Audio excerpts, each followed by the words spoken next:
তো hello everyone, আজকে আমরা যাচ্ছি বেলপুকুর নিমাইয়ের মামার বাড়ি। তো ওখানে একটা অনুষ্ঠান হচ্ছিল, দোলযাত্রার আগেই হয়। তারপর আমরা যাচ্ছি, এই তো টোটোতে উঠে পড়লাম। সামনে মামি, মামির পেছনে ভাই ছিল, তো পাশে দিদা ছিল। পেছনের টোটোতে মা, মামি, কাকি ওরা সবাই ছিল। তারপর যেতে যেতে একটু ভিউটাও নিয়ে নিলাম। ফুলগুলো বেশ ভালোই লাগছিল দেখতে, তো তোমরা একটু দেখতেই পারছো।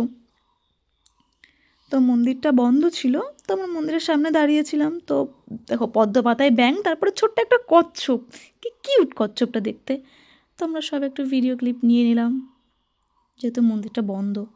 তারপরে যখন মন্দিরটা খুললো, মন্দিরটা আনুমানিক 700 বছর পুরনো মন্দির।